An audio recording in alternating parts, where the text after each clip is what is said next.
Okay, we're starting a new topic now. This is still in trigonometry. We're looking at trig equations. And this is a topic that directly feeds into higher maths.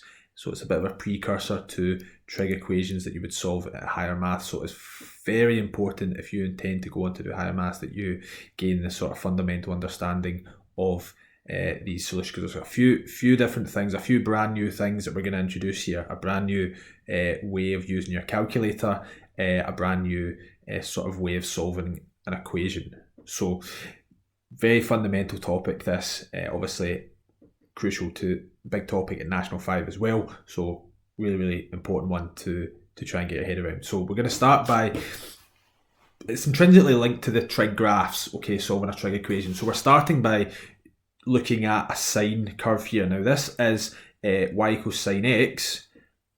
If I just write that on there, that curve is y equals sine x. And that straight line, horizontal line, is the line y equals 0.5. Now, when we're asked to solve sine x equals 0.5, what the question is asking is basically, where does the sine curve meet the line y equals 0.5? So where has the sine curve got a y coordinate of 0.5? Now we can see clearly from the picture that it happens not just once, but twice. There's a solution right there, and there's a solution right there. So similar to solving quadratic equations, there is going to be more than one solution when we solve these equations here, and it's not quite as straightforward as with quadratics in terms of finding the solutions. It involves some understanding of trig graphs, and we will have a look here at how to get those two solutions. So it says in the text here, if you put in, basically we're going to look at how we actually get an answer for what to solve sine of x equals 0.5. The answer it will give you is 30 degrees from the calculator. It doesn't give you two answers, it only gives you the acute angle. So that would be this first pink dot here, that would be 30 degrees. We need to find a way to come up with a second answer. And it comes from this diagram that we've got down the bottom left here that we're going to talk about for a couple of minutes. So what we've got in this diagram is we have our three trig functions all put onto the same diagram. So we split this into sort of quadrants, 0 to 90, 90 to 180, 180 to 270, 270 to 360. Now y equals sine x is the solid line here that starts at 0, goes up, then down, and finishes back at the x-axis. Y equals cosine x is of course the one that starts up at its maximum, comes down to its minimum, and finishes at its maximum. And then y equals tan x is the more unusual curve that goes up to positive infinity, then goes way back down to negative infinity, comes up through 180, and then so that's the kind of unusual one, and that's the kind of dotted and dashed line. Okay, so what we are trying to do in this little introduction exercise is just understand in each of these four quadrants which of the trig graphs are positive, and by positive I mean they're above the x-axis, so if you can write a little positive there, and where are the trig graphs negative. Okay, so if we have a look between 0 and 90, we'll call that quadrant 1, we can see that all three of the graphs are above the x-axis between 0 and 90. So in this first quadrant, they're all positive, right? So the answers to any solution in this quadrant will always be positive. That's what that means. Okay, if we look at between 90 and 180, quadrant 2, we can see that the cosine graph is dipped below, the tan graph is coming up from negative infinity, so it is only the sine graph, and I'll put all here, they're all positive here, it's only the sine curve that's positive between 90 and 180. If we go to the third quadrant, we can see that, sine's gone back down, cosine is still negative, but the tangent graph has came up above the x-axis, so the tangent graph is now the only one that's positive, and then between 270 and 360, the cosine curve is still down there. Tan's going to be back down, but sine is still down there. Tan is way back down, but it is the cosine curve that is the only one that's positive. Okay, and using these facts, basically figuring out where the three functions are positive and negative, that's actually how we figure out our second answer. Okay, because this all sine, tan, cosine, quadrant 1, 2, 3, 4, we actually are going to change into a little diagram down here that you see. Okay, and let's just have a look at this diagram, okay, because it's important that we learn this and we understand where it comes from. So it says here, just before we get to it, it says, because of the symmetry of the graphs, if x is an acute angle in this first quadrant between 0 and 90, then sine of x will be 180, will be the same as sine of 180 minus x. So that means basically if the angle was, say, 30, so on this sine graph it would be about there, then that is exactly the same height as if I went from 180 and took away 30, because the thing is symmetrical at 90. So that means it's literally going to be the exact same height. So sine of x is the same as sine of 180 minus x in the second quadrant. In the third quadrant, well, the tan graph in the third quadrant is literally exactly the same as what it is in the first quadrant. So if we have a tangent angle there, if we just go another 180 degrees forward, then the angle will be exactly the same. So say the angle is away up here somewhere in the first quadrant, if you just add 180, it will be exactly the same answer, because the graph just repeats itself every 180 degrees. So we can say that tan of x is equal to tan of 180 plus x in the third quadrant. And in the fourth quadrant, if you look at the cosine graph, the dotted line, say we were closer to 90 here, say we were, maybe over about 70 or 80. Now, this thing is symmetrical around about this minimum point. So if I was to go to the very end and count back the same number, count back 70, we can see that again, that would have the exact same height, the exact same y coordinate as it would in the first quadrant. So we can make this statement that the cosine of x is this time the same as the cosine of 360. Take away that value of x. Now those three brackets there, we basically bring together, and what we call this, we call it a cast diagram. Okay, we call it a cast, right? And that's because it goes C-A-S-T. The Astica diagram doesn't have a nice enough ring to it, so that's why we don't say A-S-T-C. But C-A-S-T, there's various ways that people talk about remembering this, various little kind of rhyming things. But if you just remember the name cast and you go from the bottom right in a kind of anti-clockwise direction. So we'll talk about this diagram just now. So important to understand that 0 starts on the right hand side here and we go in an anti-clockwise direction. So this top right is quadrant 1.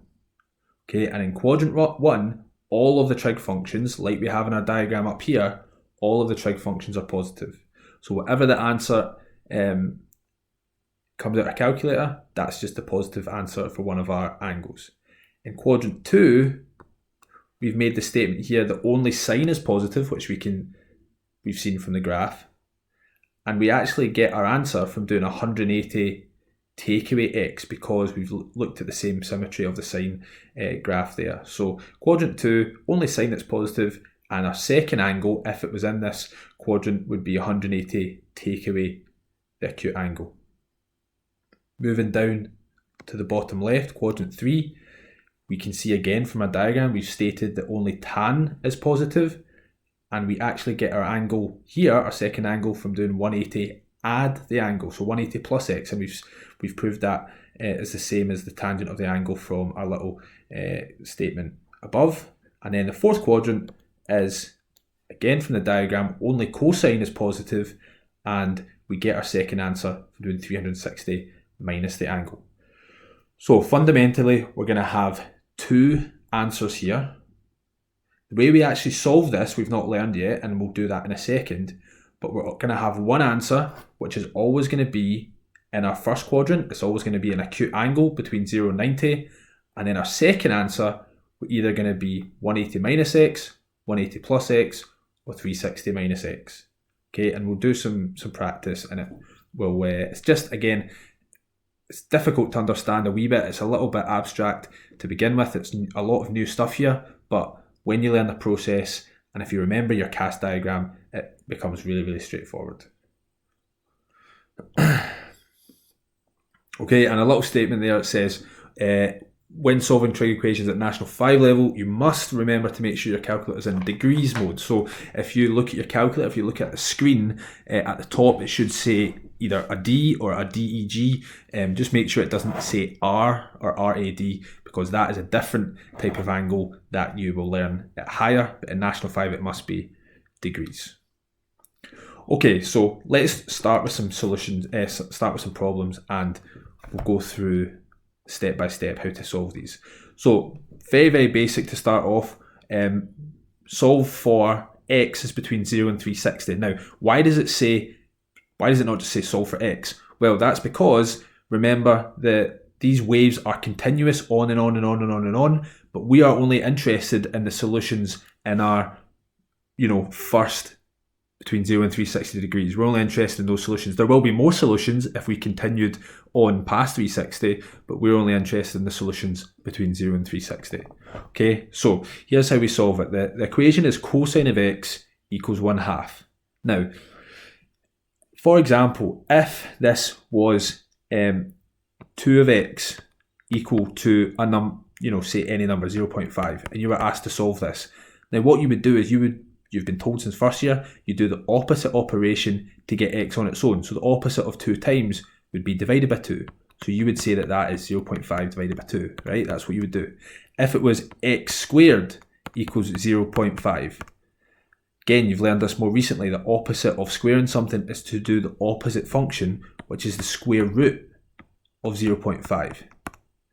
Now, with trig functions, the opposite function of cosine of x is called the inverse cosine, right? So if you have cosine of x equals to, say, a letter A, to undo the cosine, it's called the inverse of cosine. And the way we write that, which I've got down here, is the cosine, and we write this -1. That -1 means the inverse function, and we apply that to A. And I'll talk to you about how to find that in your calculator right now. So we've got cosine of x equals 1/2, so to get the actual angle, we do the inverse cosine of 1/2, and it's probably easier to just put 0.5 in your calculator. Okay, so pick up your calculators. Now, you look at where it says cosine, look at the cosine button. Now, just above it, there should be a little bit of writing that says cosine to the -1.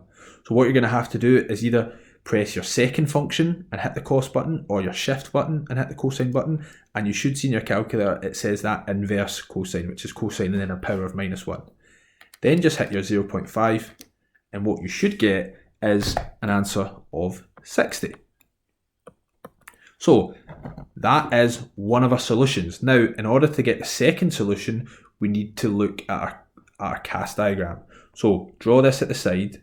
We're not going to draw it in the same detail as above, but you're going to say ASTC, CAST, cast diagram, x, 180 minus x, 180 plus x, 360 minus x. Okay, so write that down, please. Now, what we have to do here is we have to understand I can only be in 2 of these quadrants out of 4. Right, and it depends what trig function I've got. I'm dealing with cosine. So I'm trying to figure out where's cosine equal to a positive 1/2. So which 2 quadrants in my cast diagram is cosine positive in? Well, they're all positive in the first one, so tick that first one. Only sine is positive here, so cosine isn't a positive answer here. Cosine isn't a positive answer down the bottom left, but cosine is a positive in the 4th quadrant. So this tells me what I need to do with my angle x, because I now know that I need to not only have 60 degrees, but my second answer is going to be this 360 minus 60. So 60, 360 minus 60, and then I'll get my two solutions. So my two answers are 60 degrees and 300 degrees. That is the angles where the cosine curve is equal to 0.5. Okay, and that's you finished. Let's try the example B just now. So this is tan. So even though with the graphs we didn't usually work with tan, with equations we work with tan quite a lot, okay, because we can solve equations with tan quite straightforward. It's not as anywhere near as difficult as working with the graph. So we'll go through this a bit quicker. Now, to get the angle, we do the same as what we did in the first example. It's the inverse of tan this time of 13.4. So all you need to do is again just type that into your calculator and we'll get the acute angle as our first solution. So it's the second function of tan. Remember the shift tan, don't just hit the tan, it's the shift of the second function and then put in 13.4 and you should hopefully get an answer of 85.7. Now again, that's just one solution. We need to figure out where our second solution is, so we're going to do that by drawing our cast diagram. So draw it with me. C-A-S-T.